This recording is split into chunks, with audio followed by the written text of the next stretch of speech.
MF Global trustee says shortfall could exceed $1.2 billion. The amount of customer money missing from the collapsed trading from MF Global may be more than $1.2 billion, double previous estimates, the trustee dismantling the firm's brokerage unit said on Monday. But the surprise finding, which caught regulators off guard, may be overstated, according to a person briefed on the investigation. Some regulators say they believe that the trustee double counted $220 million that had been transferred between units of MF Global, this person said.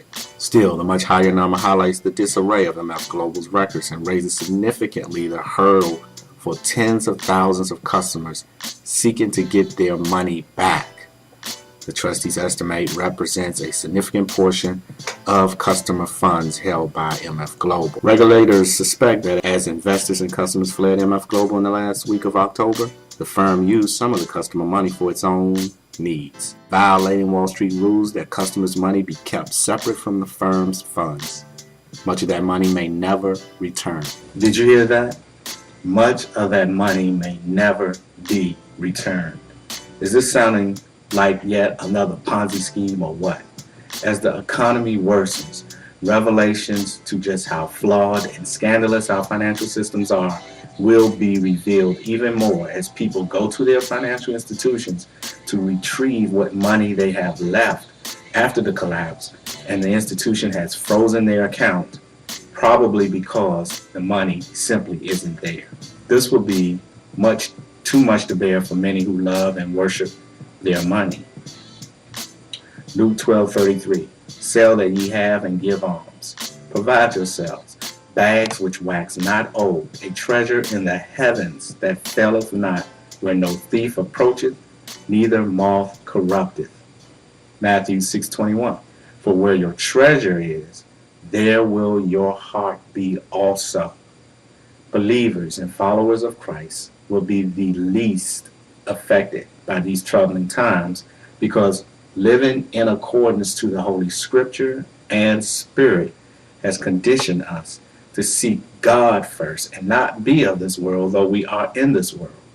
By searching the Scriptures, Revelations in particular, and watching, we know what to expect, are more aware, and therefore more mentally, spiritually, and hopefully materially and physically prepared for what is now taking place and what is soon to come.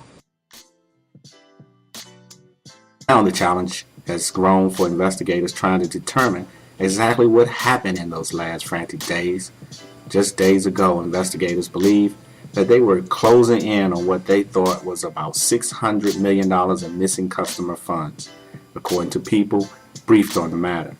Regulators were relying on estimates from the firm and the CME Group, the exchange where MF Global did most of its business. But after weeks of reconstructing MF Global's book, forensic accountants from Deloitte and Ernst & Young working for the trustee concluded that the account shortfall was much greater than originally estimated. Regulators have yet to verify the new number. While they are expected to raise their estimate above $600 million, it is unlikely to reach the trustee's $1.2 billion figure. Kent Jarrell, a spokesman for the trustee's office, stood by that figure, but he noted that it was preliminary. The search for MF Global's missing money has consumed a growing number of authorities, including the Federal Bureau of Investigation and federal prosecutors in New York and Chicago. These inquiries have increasingly homed in on the theory that much of the customer money had left the firm, the people briefed on the matter said. Regulators currently suspect that MF Global at the time, run by John S. Corzine, the former Democratic governor of New Jersey, improperly used customer money for its own purposes in the days before filing for Chapter 11 protection on October 31st. The fallout from the collapse of MF Global has renewed calls for tougher regulations of the futures industry, which has long relied on the principle that customer money is always safe. While brokerages can use customer funds, they must put up sufficient collateral. Days before its Chapter 11 filing, however, MF Global was taking what amounted to free loans from its clients. If federal prosecutors determine that MF Global intentionally tapped the customer funds, they could file criminal charges.